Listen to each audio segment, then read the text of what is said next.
Hello everyone, and welcome to Mr. Simplifies Tutorials. In this video we are going to look at PESTLE analysis, which is an important management framework. Now, what is this management framework used for? What is PESTLE analysis used for? And obviously PESTLE, P-E-S-T-L-E, stands for something which we are going to look at. And it actually is a tool, a framework used to analyze the external factors affecting various projects, brands, or businesses overall. Now, it's important to understand that various internal and external factors can affect the functioning of a current project that you have undertaken, or a brand on the whole, or your entire business. And a lot of these internal and external factors change all the time, and it's important to stay on top of understanding these factors and understanding how they influence your business.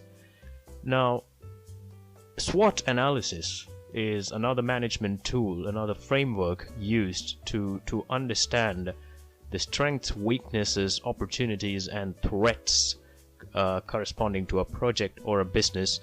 And in terms of PESTLE analysis, it links in quite well with SWOT analysis, because the opportunities and the threats part of it links in quite well with PESTLE analysis, because there are factors which are external to the business which come into play there.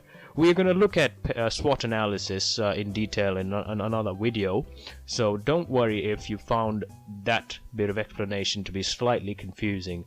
As I just mentioned, the factors that we study under PESTLE analysis are out of control for the business. They cannot be controlled by the business. These are external factors like regulations and law, and businesses can't control them. Governments control them.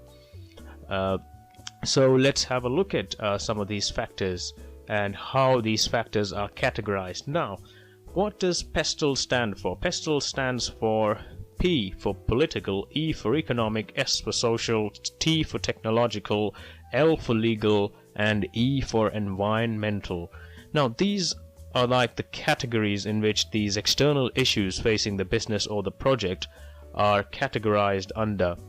So because there are like 6 categories, most of these external factors that affect businesses or projects will fall under at least one of these categories, if not multiple categories. And over the course of this video, you will understand that in most situations a lot of these factors are interconnected.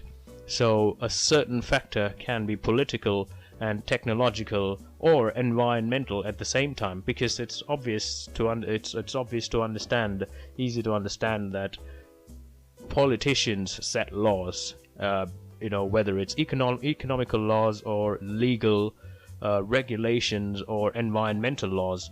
So it's all linked to one another, but it's important to classify them and categorize them and understand how they impact your business. So if we look at political factors to begin with, that stands for P for PESTLE. These would be government tax policies, regulations. If there's an increase in taxation in the city, in the country overall, that would affect the business, obviously. Business regulation policies that affect governing businesses.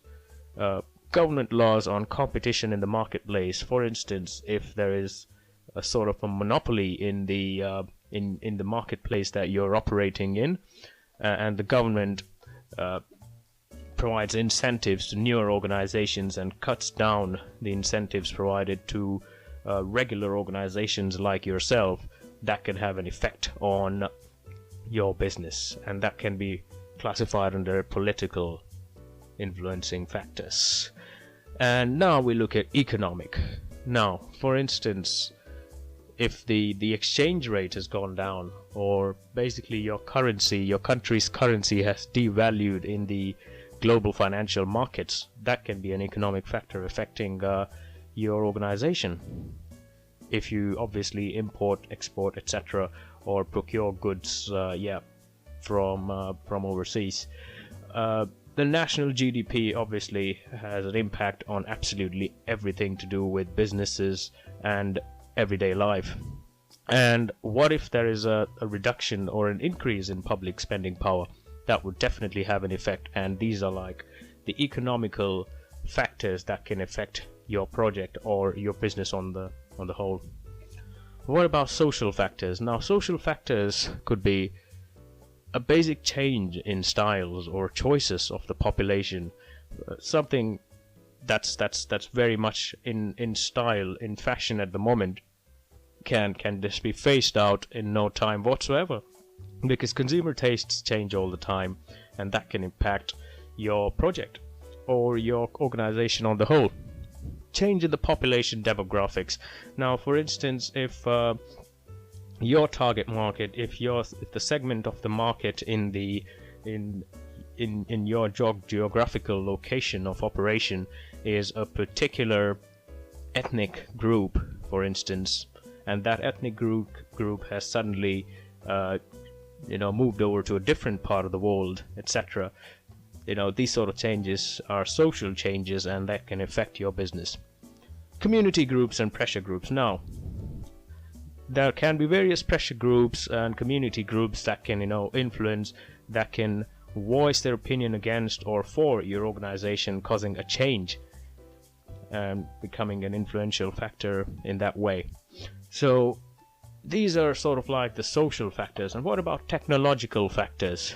A sudden rapid technological progress or sudden innovation in technology can obviously have an impact, because if everybody's moved on, everybody has adopted different technological ways of doing certain things, and you haven't, then obviously you'd be left behind. Or if you're way ahead of the block and spending too much money on technology, whereas nobody else is, and everybody else is looking for economical ways of doing things, then obviously that's something that you'd be looking under, but that would be categorized under technology.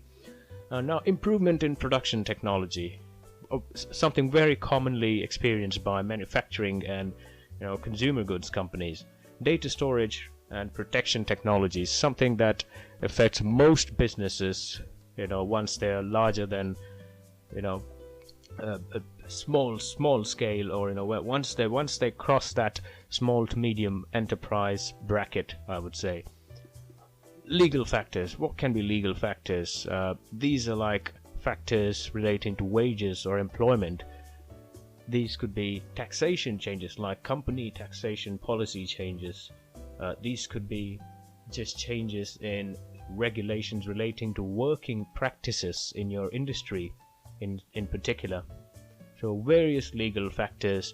Obviously you could see that these factors tie in very well with the political factors that we saw to begin with, and there is an evident link between all of these factors.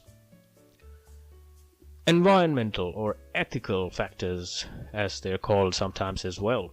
Now, these often relate to corporate social responsibilities, environment factors. Now, obviously, global warming and sustainability are like very hot topics in the modern day, for good reason. Obviously, the environment needs to be protected, so your carbon emissions, your carbon footprint become very important factors.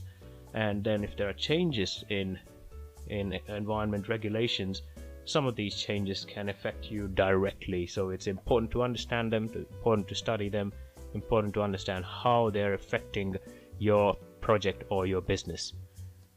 As mentioned previously, there is a good link between PESTLE and SWOT, but obviously since I haven't covered SWOT analysis in this channel yet, I will do that. And in the video that I produce about SWOT analysis, explaining what it is and the various factors that we look at when we consider studying SWOT analysis, we will look at the link between PESTLE and SWOT.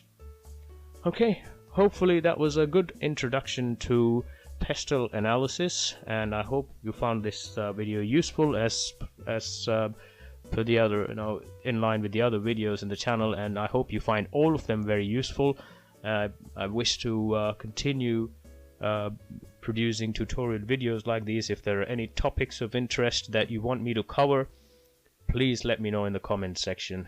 Thank you very much for your attention. Thank you very much for visiting this video if you visited this channel for the first time, and please like this content, please support this channel and subscribe and spread the word. Thank you very much. Goodbye.